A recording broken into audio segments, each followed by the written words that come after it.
Wilayah 11, Bapak Sulkin SPD MPD.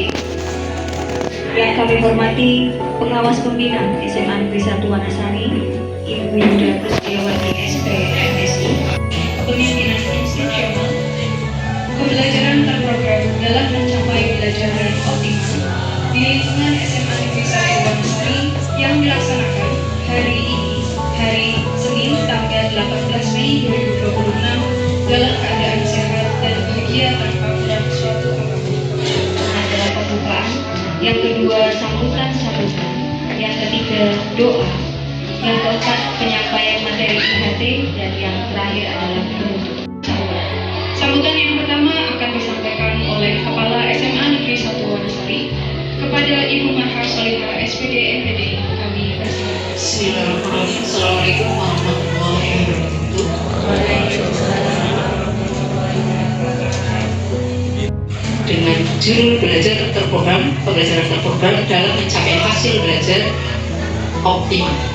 Pelaksanaan di hari ini itu akan meningkatkan kinerja Bapak Ibu, meningkatkan hasil belajar siswa sehingga menjadikan rapat pendidikan berubah lebih baik lagi. Itu harapan kami, dan dianalisis kemudian dievaluasi dan mengadakan pembimbingan sehingga nanti menjadikan level 5-nya tercapai, bukan hanya sekedar level 1, 2, 3, 4, tapi sudah level 5 melakukan bimbingan yang benar-benar berimbas kepada hasil belajar siswa yang lebih optimal. Itu harapan kami dilaksanakan IHT ini. Wassalamualaikum warahmatullahi wabarakatuh. Bismillahirrahmanirrahim. La haula wala quwwata illa billah. Rabbi shrah li sadri wa yassir li amri wahlul 'uqdatam min lisani yafqahu qawli. Amma ba'd. Bapak Ibu sekalian, saya ingin menyampaikan beberapa hal, terutama untuk saya tuh selalu kepengen membuka hati Bapak Ibu semua, penggalih Bapak Ibu, karena saya punya kepercayaan, punya prinsip ya, bahwa semuanya itu berawal dari hati kita, semuanya berawal dari situ. Bapak Ibu, kadang itu begini Bapak Ibu sekalian, manusia itu mengukur rezeki orang lain itu dijadikan standar rezeki kita. Harus betul. Kadang kita mengukur kebahagiaan orang lain itu dijadikan standar kebahagiaan hidup kita. Bahkan kadang kita mengukur kesusahan, kesengsaraan orang lain itu dijadikan standar kehidupan kita. Yang tahu tentang rezeki kita, yang tahu tentang ukuran rezeki kita, ukuran kebahagiaan kita, ukuran kesusahan kita itu kan hanya kita sendiri yang tahu itu. Setiap manusia itu pasti punya ukuran yang berbeda-beda. Ukuran sepatu, ukuran baju itu berbeda-beda. Maka Bapak Ibu sekalian, yang tahu ukuran itu hanya kita sendiri. Maka Bapak Ibu sekalian, Allah itu akan memberikan sesuai yang kita butuhkan. Maka Bapak Ibu sekalian, ini menjadi sangat penting sekali untuk panjenengan pahami benar bahwa apa yang sudah diberikan kepada kita itu sesuai dengan makomnya. Memang ukuran kita itu ya segitu Bapak Ibu sekalian. Kalau Bapak guru eman dengan murid-muridnya, eman itu ngopain. Yang kedua adalah lakoni. Kita harus menjadi contoh. Jangan hanya memberi contoh. Jangan hanya jargoni, iso ujar, orang iso lakoni. Yang keempat apa? Yang keempat adalah ngayemi, membuat ayem, membuat bahagia. Ngombongi itu apa? Ya harus ikut antar beri, ikut bersama-sama dengan teman-temannya. Bapak-bapak ada lomba futsal, ibu-ibunya sorak-sorak, bawa jajan. Ibu-ibu ada lomba voli, bapak-bapak juga sorak-sorak memberikan supporter dan lain sebagainya. Jika kita bisa melakukan itu, yang pertama adalah lakoni, yang kedua adalah ngopeni. Lakoni tadi eman saya, lakoni iso ujar, iso lakoni, menjadi contoh teman-teman. Kemudian bisa ngayomi, melindungi anak buah kita, anak-anak kita. Yang keempat adalah ngayomi, membuat bahagia, membuat nyaman anak-anak kita. Yang terakhir adalah ngombongi, ikut dalam kegiatan apapun di sekolah itu. Maka saya yakin dengan seyakin-yakinnya di suasana sekolah ini pasti akan tercipta suasana yang membahagiakan, menyenangkan. Dengan mengucap Bismillahirrahmanirrahim, maka kegiatan IHT, kepemimpinan instruksional pembelajaran terprogram dalam mencapai hasil belajar yang optimal di SMA Negeri 1 Wanasari secara resmi kami nyatakan dibuka. Assalamualaikum warahmatullahi wabarakatuh.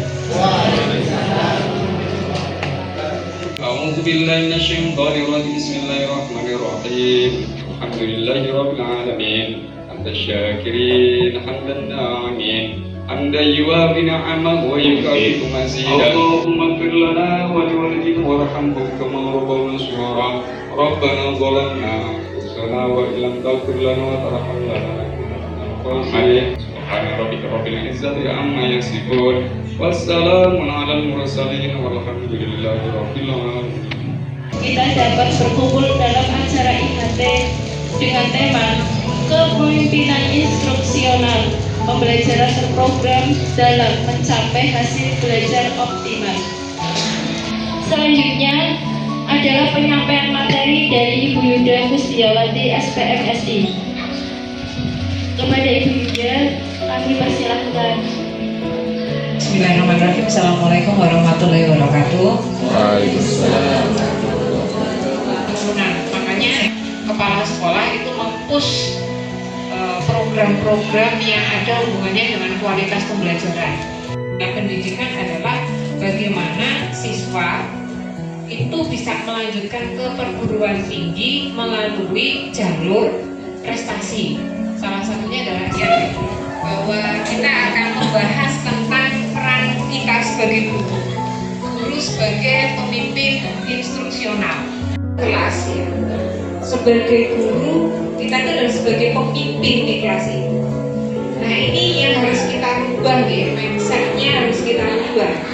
Jangan sampai antara sebelum dikasih materi dan sesudah kita memberi materi pemahamannya sama, jangan. Kalau bisa anak itu dieksplor pengetahuannya. Proses itu aslinya kami juga sudah menjalankan mulai dari menyusun rencana pembelajaran. Jadi tidak usah risau, karena tugas pokok panjenengan sudah panjenengan laksanakan.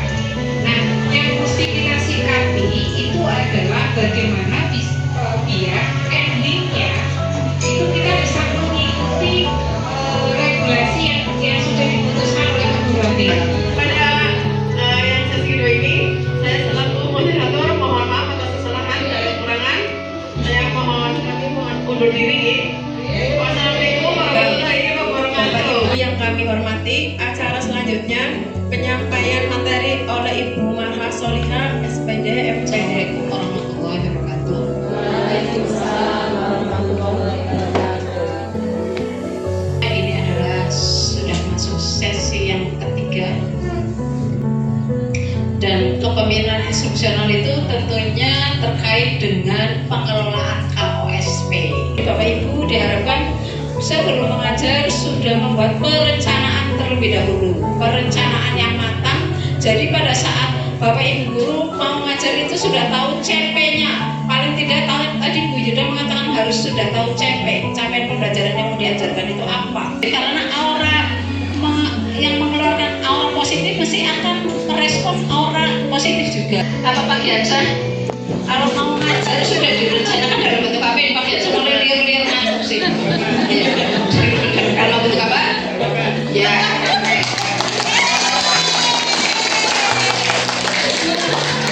Nah, jadi ngantuk pun bisa jawab kalau ini.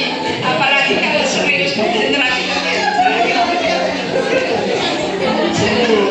Kalau tujuan pembelajarannya itu siswa bisa membaca, ya berarti siswa dalam proses pembelajaran suruh membaca. Oh ini, oh nocoroko, data sekolah bisa. Kalau tujuan pembelajarannya siswa menulis, ya berarti siswa disuruh menulis. Coba suruh menulis nama kamu ini pakai huruf Jawa.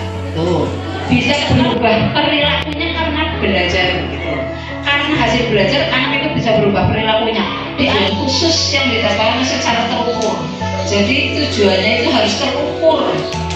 tujuannya siswa bisa mengidentifikasi jangan kemana-mana.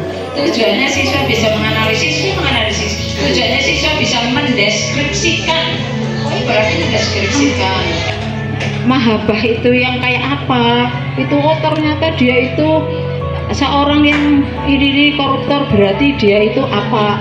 Khauf, apa mahabbah, apa itu Yang ingin saya tanyakan, kalau seandainya dalam satu kelas ternyata pengumpulan data diperoleh minat mereka ada beberapa kelompok Bu, ada kelompok yang berminat pada audio, visual maupun kinestetik atau gerak. Apakah nanti dalam proses pembelajaran yang misalkan memberikan satu metode diskusi, apakah dalam diskusi yang kelompok-kelompok itu nanti pemberian tugas kelompoknya juga beda-beda sesuai dengan audio, visual, dan kinestetik, dan nanti produk dari kelompok, katakanlah tadi Ibu menjelaskan kalau produk dari individu ya nanti dibedakan sesuai dengan minatnya, seperti itu Bu. Sekarang ada lebih mendalam sehingga diambil materi-materi yang esensial gitu loh.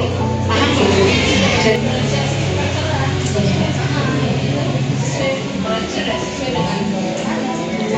Belajar itu untuk proses dan interpretasi itu hasilnya itu tujuannya sebenarnya hanya untuk mencari menggali sejauh mana anak itu menguasai materi itu, dan dibandingkan antara hasil sebelum dan sesudahnya. Jadi kalau misalkan nanti anak hasil itu langsung diberitahu, itu dikhawatirkan satu anak akan down. Tuh. Yang kedua, semangat anak otomatis kalau down itu mengikuti pelajaran kayaknya bagaimana? Marilah kita tutup kegiatan IHT hari ini dengan membaca hamdalah bersama-sama.